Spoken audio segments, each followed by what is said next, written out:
Bonjour à tous, je suis Gabrielle de Le Chien Autrement, éducatrice et comportementaliste canin. Aujourd'hui donc, je fais la suite tant attendue de notre thématique sur le fait de bien vivre avec son chien et l'organisation sociale de celui-ci. Et donc, comme prévu, on continue pour parler de la hiérarchie. Donc la hiérarchie, qu'est-ce que c'est ? Je tiens à vous prévenir que dans cette vidéo, je ne ferai pas de polémique à savoir est-ce que c'est bien d'en mettre en place, est-ce que c'est pas bien, etc., etc. Tout ce qui va dans les polémiques qu'on peut retrouver autour. Mais je vais rester ciblée sur ce que c'est et qu'est-ce que c'est d'un point de vue courant, dans le langage courant des gens, qu'est-ce que c'est, comment est-ce que c'est vu, comment est-ce que c'est perçu. Et en éthologie, à partir de quel moment est-ce qu'on peut dire qu'il y a une hiérarchie chez tel ou tels animaux. Donc voilà, c'était tout pour cette vidéo, pour ce petit début de vidéo. Pour les autres, si vous avez des questions, ou si par exemple, je sais qu'on m'a posé des questions sur le fait est-ce qu'on a besoin de mettre une hiérarchie, est-ce que le chien sait que ou non qu'on est des humains et non pas des chiens, etc. etc. Ça, j'en répondrai, je pense, dans des vidéos à part. Mais là, je pense que je vais rester quand même sur la hiérarchie, qu'est-ce que c'est, pour éviter un peu déjà de me perdre et puis de vous de ne pas comprendre et qu'on part un petit peu de partout. Donc voilà, on commence par là. Qu'est-ce que c'est une hiérarchie dans le langage courant?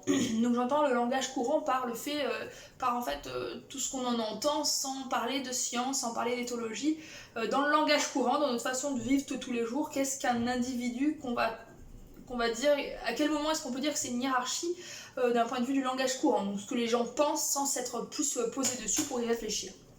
Donc d'un point de vue du langage courant, une hiérarchie, ça va être, dans la tête des gens, des statuts sociaux représentant donc l'ordre d'importance des individus dans un groupe, de même espèce ou pas forcément de la même espèce. Je développe un petit peu, donc ça va être par exemple pour définir qui sera le chef, qui sera sous-fifre, qui sera le sous-fifre du sous-fifre, qui sera le sous-fifre du sous-fifre du sous-fifre, dans un groupe d'individus, donc que ce soit des chiens avec des chiens ensemble, ou des chiens avec des humains, des chats avec des humains, donc on parle vraiment de hiérarchie au large sens si on veut.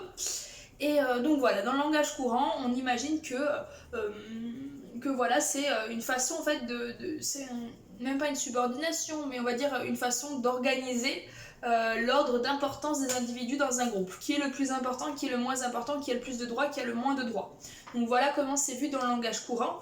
Donc ça permet malheureusement la mise en avant d'un besoin on va dire, d'affirmer son rang social, donc de dominer l'autre. Donc on va malheureusement trouver des cas où on va, pour affirmer leur hiérarchie, les personnes vont aller dominer l'animal, donc vouloir absolument soit effrayer, soit affirmer une certaine autorité sur le chien, donc pour affirmer son rang social de cette hiérarchie.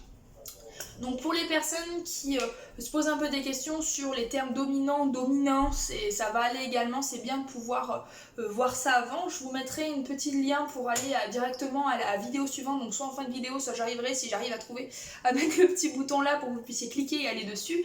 Donc c'est la première vidéo, c'est le plus important pour que vous puissiez être un petit peu à jour dans ce suivi de vidéos.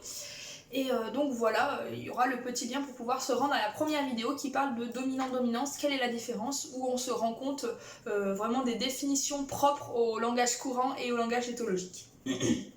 Donc là maintenant, en conclusion brève, ce que je peux dire, c'est qu'une hiérarchie s'établit dans la tête des gens obligatoirement dès qu'il y a un groupe. Donc c'est-à-dire que qu'il soit 2, qu'il soit 6, qu'il soit 12, dans la tête des gens, à partir du moment où il y a un groupe, ça y est, il y a forcément une hiérarchie pour que l'ordre se fasse, pour que les animaux soient bien dans leurs pattes, pour que ci, pour que ça, pour que l'autre.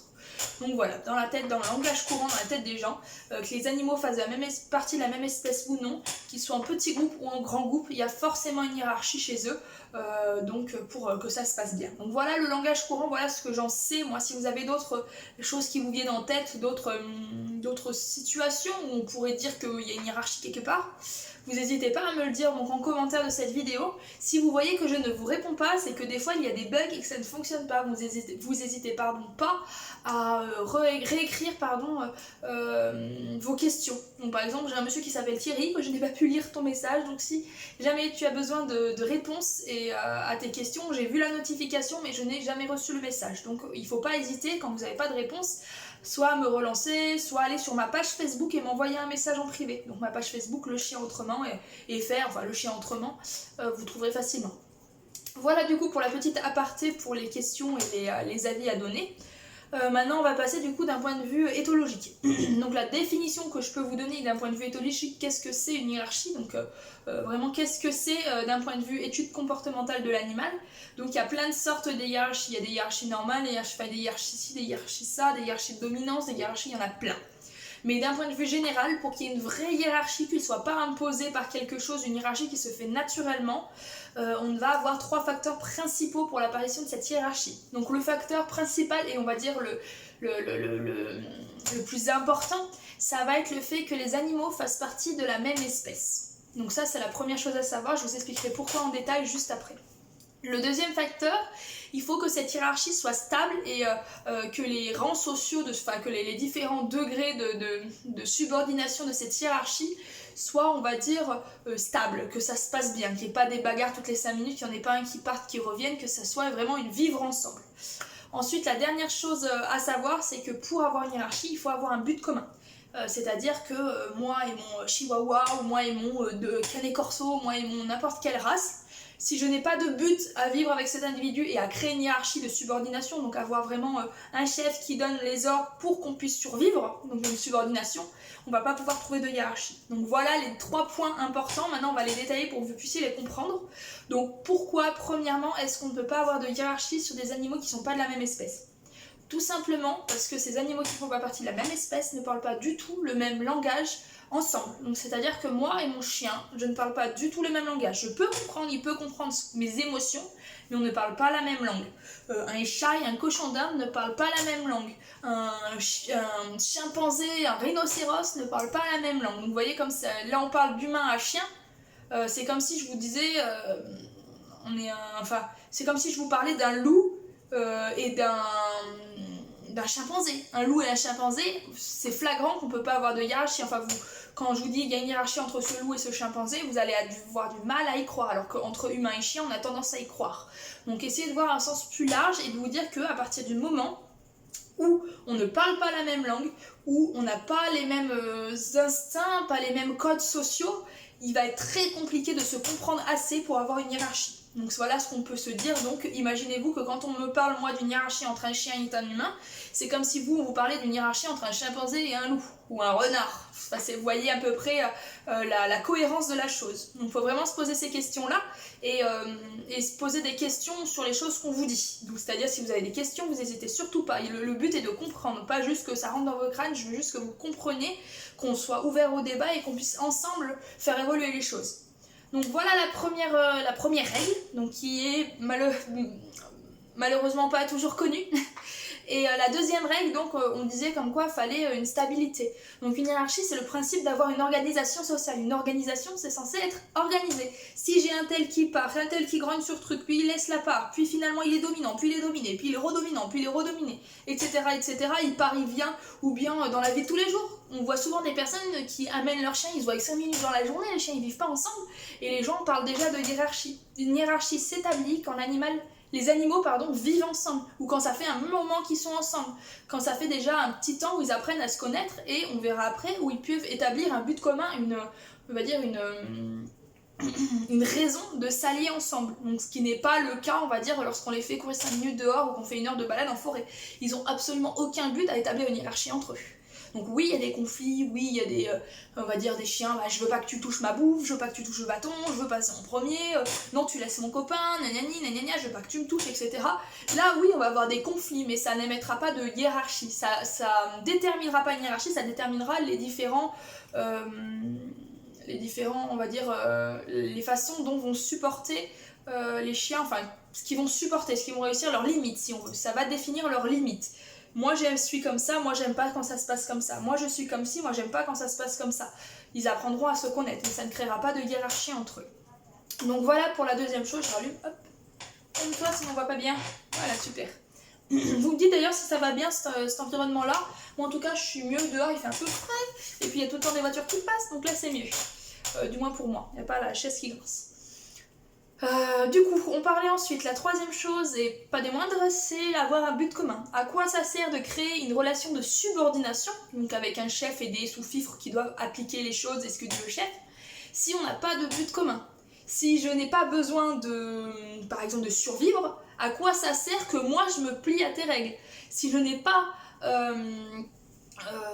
de raison de te dominer, c'est-à-dire qu'on va pas aller défendre un territoire ensemble et c'est moi qui dicte les règles, on n'aura pas de but commun, donc il n'y a pas de raison de s'embêter à avoir une forme de hiérarchie, une forme de subordination, donc de chef qui dicte les choses, s'il n'y a pas de but commun ensemble. Par exemple, les animaux qui vont chasser ensemble, on peut retrouver des hiérarchies dans certains groupes d'animaux, donc ça sera à voir au cas par cas. On peut retrouver des animaux qui vont établir une forme de hiérarchie pour défendre un territoire. Donc par exemple, je sais pas moi,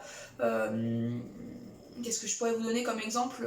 J'ai pas d'exemple concret sur le cas d'animaux, parce qu'après moi je suis spécialisée dans le chien, donc les autres animaux faut voir. Mais à partir du moment où on peut avoir des animaux d'une même espèce qui vivent ensemble, qui ont on va dire une organisation stable, un groupe stable, et qui vont avoir un but commun, on peut retrouver une hiérarchie, mais c'est pas toujours systématique. Par exemple, imaginons des chevaux, c'est grégaire, ça vit en groupe, ils font partie de la même espèce, donc c'est bon. Ils ont un but commun, imaginons, c'est, je sais pas moi, défendre le troupeau, je sais pas, aller chercher à manger, aller chercher à boire. Je dis au sens large, hein, j'y connais pas encore grand chose aux chevaux, donc je dis ça, je fais, on va dire, quelque chose d'imagé. Et c'est une relation stable entre tout le monde. Donc là, on pourrait retrouver une hiérarchie, parce que c'est stable, parce que c'est partie de la même espèce, et parce qu'ils ont un but commun. Mais c'était un exemple gros, hein. Je dis pas que les chevaux, il y a une hiérarchie derrière. Voilà, c'est au cas par cas, c'est dans certains groupes, c'est peut-être dans certaines formes de groupes, d'organisation entre eux, ça dépendra. Donc il n'y a pas d'animaux hiérarchiques, ça aussi c'est important de le savoir, il n'y a pas d'animaux hiérarchiques.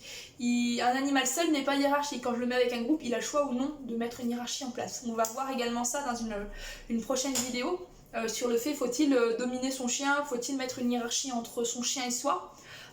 Mais là déjà ce qu'on peut en dire, il existe une hiérarchie qu'on peut mettre en place entre l'humain et le chien, mais il n'y a pas une nécessité. Si je vous fais un avant-goût pour vous donner envie de regarder la suite, il n'y a pas de nécessité à ça. C'est-à-dire que la hiérarchie, si je veux la créer, il y en aura une, si je veux pas, il n'y en aura pas besoin. Donc voilà, je peux faire une hiérarchie de dominance, faire peur à mon chien, ça n'aura aucun intérêt à part, je sais pas, à satisfaire mon ego d'humain, mais je peux le faire, mais j'ai pas l'obligation de le faire et j'en ai pas le besoin, et mon chien non plus, parce que c'est pas un animal hiérarchique, il ne vit pas en hiérarchie. Nos animaux familiers, parce qu'on parle pas du loup, parce que le chien n'est pas un loup et ça on le verra dans une autre vidéo, nos animaux de famille qui vivent la plupart du temps tout seuls, Sacha, j'ai pas d'autres chiens dans la maison. Les 3/4 de mes clients, ils ont un chien, donc des fois on en a 2, mais la plupart du temps ils sont tout seuls. Nos animaux n'ont pas les critères, on va dire, les critères qui vont aller pour pouvoir créer une hiérarchie. Voilà du coup pour cette petite vidéo. Je sais que je vous ai posé des questions. La dernière fois, je vous ai demandé de me poser des questions sur la hiérarchie. Par contre, voilà, j'ai pris en considération ces questions. Je vais faire une vidéo soit complète avec toutes les questions, soit des petites vidéos si j'ai vraiment des gros sujets à mettre en place. Mais je ne ferai pas dans cette vidéo-là parce que j'ai remarqué que les questions qu'on m'a posées étaient trop précises. Ça n'allait pas dans vraiment qu'est-ce que c'est la hiérarchie. Et j'avais envie, déjà je m'écarte là en vous parlant de hiérarchie de dominance, mais j'avais envie... j'avais envie de plutôt faire des choses qui vont être, on va dire, dirigées sur un sujet pour pouvoir éviter de m'égarer, parce que j'ai tendance un petit peu à, quand j'ai une idée, quand je suis contente que j'ai un sujet qui me plaît, à partir un peu n'importe où. Donc là au moins on est cadré. Si vous avez des questions, vous pouvez les poser à chaque vidéo, il n'y a pas de problème. Et puis juste après, je pense que je vais vous tourner une autre vidéo, donc soit aujourd'hui, soit quelques jours plus tard, vous aurez une troisième vidéo qui va sortir sur le sujet de l'organisation sociale du chien et du bien vivre avec son chien. Donc voilà pour aujourd'hui, j'espère en tout cas que ça vous a plu. Si ça vous plaît, je vous laisse mettre un petit j'aime, partager la vidéo, vous pouvez également vous abonner, mettre la cloche pour savoir quand est-ce que je sors une vidéo, donc sur la thématique ou même de manière générale. Je voulais encore remercier Synopsy, donc qui me permet de vous mettre un contenu qui est quand même chouette, qu'on puisse avoir quelque chose de concret, de bien, et donc c'est grâce aux formations Synopsy que je peux avoir du concret à vous proposer. Je vous mettrai donc comme d'habitude le lien en description pour que vous puissiez vous y rendre si vous voulez vous former ou en apprendre plus sur le chien, que vous vouliez devenir éducateur, comportementaliste, cynologiste, parce que c'est cynologiste le mot là-bas, ou bien simplement pour avoir les connaissances pour votre chien, vous pouvez vous y rendre, il n'y a pas de problème, je vous mettrai le lien en bas. Je voulais également présenter, donc j'ai une formation en ligne, la marche en laisse sur le bout des doigts, donc c'est une formation qui est complète pour que vous puissiez apprendre en l'espace de quelques jours, quelques semaines au grand maximum pour les chiens qui ont des difficultés à apprendre la marche en laisse. Donc c'est composé d'une grande partie où on parle de la gestion des émotions chez le chien, excusez-moi, chez le chien, je sais plus parler en fin de vidéo. Et donc c'est vraiment quelque chose d'important à savoir et ça règle pas mal de problèmes, le protocole qui est mis dans cette formation. On va parler également donc de pourquoi est-ce que le chien tire en laisse, parce qu'il y a plusieurs raisons de pourquoi le chien tire en laisse. Il le fait pas pour vous embêter, il y a forcément une raison, donc là on a plusieurs raisons et je vous guide vers la raison qui est la plus appropriée à votre chien pour voir ensuite comment travailler ça. Et vous avez donc différentes vidéos explicatives, différents textes explicatifs pour pouvoir vous y retrouver et donc accompagner votre chien au mieux dans l'apprentissage de la marche en laisse. Donc ça, vous retrouverez ça, je pense, soit un petit lien là, soit dans la description. Si vous ne voyez pas là en fin de vidéo, vous allez dans la description. Voilà du coup pour la vidéo d'aujourd'hui. Des questions, vous n'hésitez pas. Et puis on se retrouve à la prochaine fois.